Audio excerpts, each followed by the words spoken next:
DirecTV was America's biggest TV provider, but now they're losing hundreds of thousands of subscribers every quarter. Most think Netflix killed them, but there's actually something else, something much more ironic. And now, even while they're dying, they're still betraying the few customers they have left. This is the story of how the biggest TV giant, DirecTV, collapsed.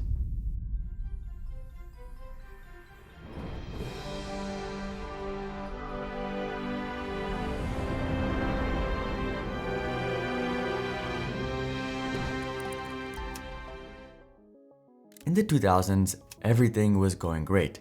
DirecTV was making more money than ever, but this company was a bit different to other TV providers. Most companies go through cable like Comcast. This has some upsides, but also downsides. DirecTV is a satellite TV provider. The satellite beams down TV to a dish you install on your home, and you've got TV. It was great for those out in rural areas where cable installation was almost impossible. I used to have a satellite dish, and they're awesome. Plus, it beats dealing with Comcast. But that's not all DirecTV had going for them. Their real crown jewel was the NFL Sunday ticket. But with DirecTV, a new neighbor here can watch his Dolphins games every Sunday. Hey, fellas. Yeah, what's up, Chief? I can't even look at him. Moron.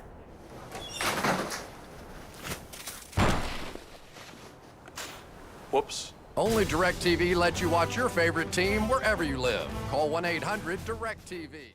This massive deal lured in die-hard sports fans who couldn't get their home team on local cable. By the end of 2018, DirecTV had managed to amass almost 25 million subscribers. Not only were they one of the biggest satellite TV providers, but also TV in general, even challenging Comcast. Every rural home seemed to have a dish on the roof, and even many suburban homes too. And one of their biggest customers were actually other businesses. You couldn't walk into a sports bar without seeing the DirecTV logo somewhere. DirecTV thought this success would last forever. The company was so confident that in 2012, they even issued 30-year bonds, aka they borrowed money and promised investors interest payments for 3 decades. DirecTV fully expected to be doing business as usual for decades to come. It looked like the satellite empire was only going to get bigger. But in reality, this was the beginning of the end.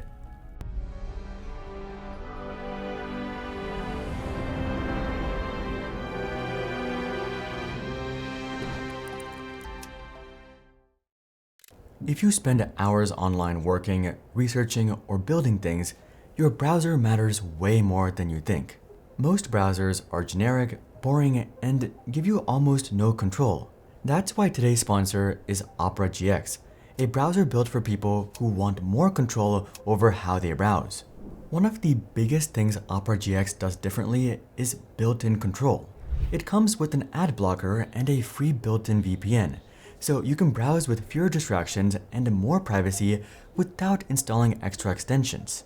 The ad blocker removes pop-ups and intrusive ads, and the VPN lets you protect your connection and switch regions between America, Europe, and Asia right inside the browser.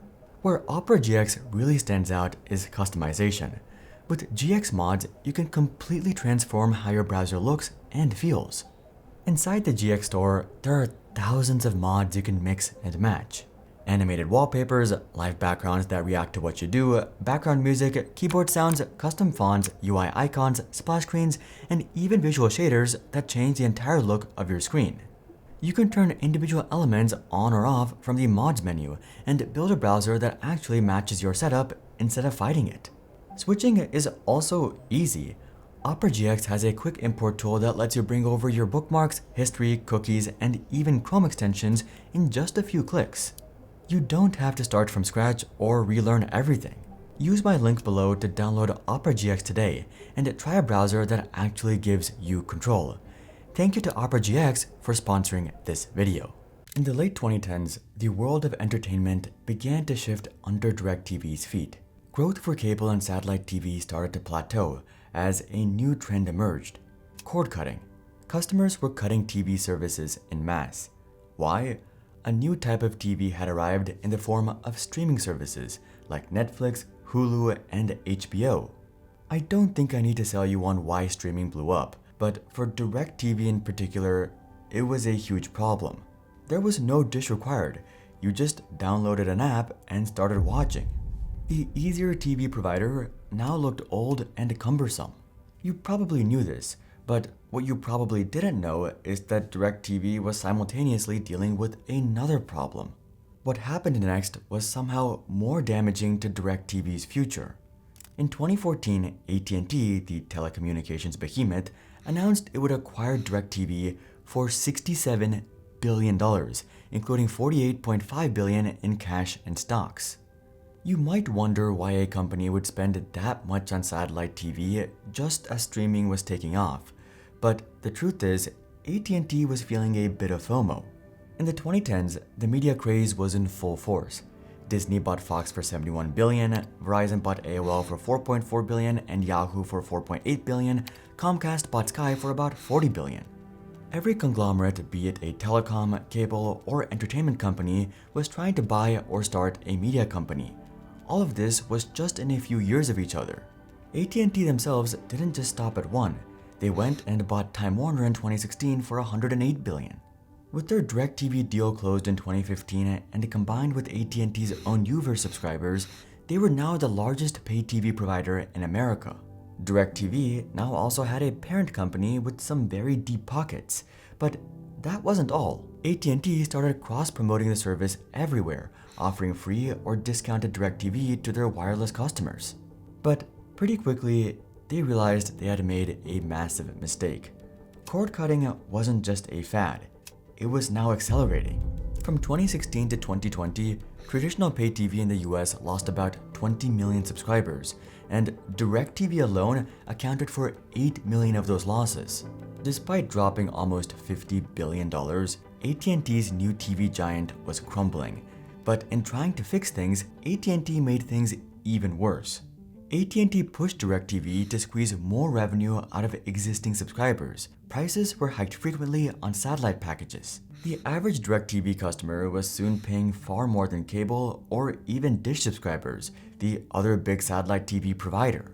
Short-term profits poured in, but it only accelerated those long-term problems worse.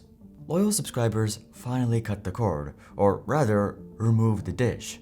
The writing was on the wall. Customers were moving to streaming, so at&t went for another genius strategy. They tried to reinvent the brand, only this time it might have completely killed any chance of reviving DirecTV. They launched DirecTV Now, a streaming service meant to win back cord cutters, and it was a great deal, which was the problem. For $35 a month, you got dozens of channels like ESPN and HBO without a dish. Nearly 2 million people signed up within 2 years. Great, so where's the issue? Well, it was too good of a deal. Hence, TV companies like DirecTV, Comcast, Dish, and many others attempt to push margins as high as possible, hence why you might pay over $100 a month. Streaming services at this time had a different objective: make little profit, if not losses, but achieve scale big, and scale fast. This is how Disney Plus got 73 million subscribers in 1 year. It was just $6.99 a month. But even at $35 a month, DirecTV was now so cheap that at&t was essentially making zero profit. And keep in mind, this was presented alongside the core DirecTV business, which was $131 a month. So this didn't save the brand. It just self-cannibalized their existing customers, who saw they could cut their monthly plan by $100 and still get ESPN and HBO. In trying to save it, at&t pushed more people away from DirecTV as they swapped their dish for streaming. So at&t began to panic. They rebranded it to at&t TV Now, and later just at&t TV, confusing customers further. But while subscribers were annoyed, so were employees. Inside DirecTV, longtime employees saw these moves for what they were. Reports later emerged that at&t executives pressured frontline employees to create fake DirecTV Now customer accounts to inflate subscriber numbers. This got so bad that at&t's leadership received a lawsuit from investors accusing them of exactly this. Things were falling apart. So could at&t turn DirecTV around, or would they just decide to shut the whole thing down? Or maybe something completely different would happen.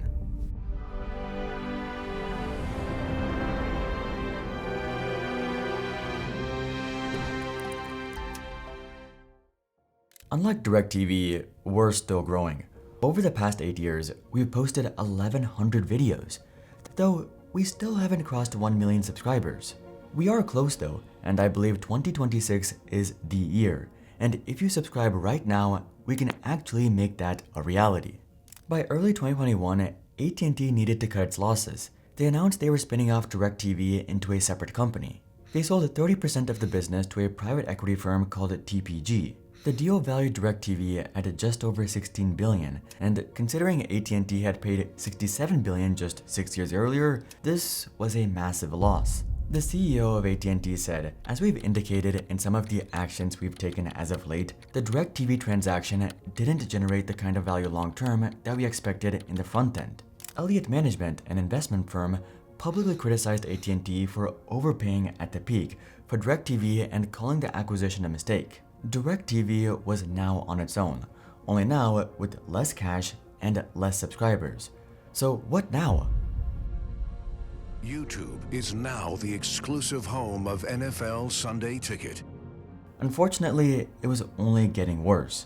In late 2022, the rights to the NFL Sunday Ticket were awarded to YouTube TV for about $2.5 billion a year. Without the NFL, DirecTV lost its biggest reason for people to stay. By December 31st, 2023, DirecTV was down to just 11 million subscribers. The plan became clear: cut costs and increase revenue. They cut 10% of its workforce, but they also went back to their favorite tactic: more price hikes, big ones at that.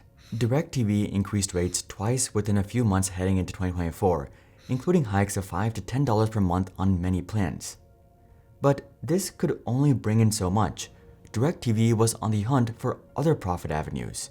And in 2025, they found one. And it's not what you might expect. DirecTV announced a partnership with an AI ad company called Glance. I'm sure you can see where this is going. This is the same company that gained infamy for putting AI-generated ads on the lock screens of Samsung phones. DirecTV decided that the best way to save their business was to turn their customers' TVs into billboards. Starting in early 2026, DirecTV's Gemini Air, the smart TV device, not to be confused with Google's Gemini, will start showing AI-generated ads while your TV is idle. But these are a bit different. These will use your own face inside the ads. You upload your photos and the AI will insert you into scenes to try and sell your products. DirecTV is calling this an AI commerce experience. Imagine seeing yourself inside an ad for Coca-Cola, or holding a Twix bar, or promoting some health insurance. Doesn't that sound great? It's a last-ditch attempt to find a new way to make money from a shrinking audience. They're literally trying to monetize your living room while you aren't even using the TV. Today, DirecTV has fewer than 9 million subscribers left, and when you look at the timeline, it's quite a depressing fall. It's easy to blame Netflix or Disney Plus for the death of satellite TV, but DirecTV's collapse was largely their own fault. TV has been declining, but recently it's flattened out and has even bounced back a little. For example, Comcast has survived by bundling Netflix, Peacock, and Apple TV into one big service. DirecTV's half-developed streaming platforms, though, alienated loyal fans, and they're now using unsettling face-scanning AI ads. The truth is, pay TV is now intensely competitive. Even streaming is facing a massive churn crisis, and satellite is in the worst position of all. To make matters worse, DirecTV was bought by a parent company that didn't understand the niche, and they spent years chasing short-term profits and, most of all, ignoring their customers. DirecTV is looking for any way to stay alive, but they've betrayed their customers so many times that there isn't much loyalty left. At the end of the day, it's hard to feel bad for them. Things are looking even worse for Dish Network, which was almost sold to DirecTV for just $1. Check out this video to learn more, but until then, I'm Hari, and I'll see you guys on the next one.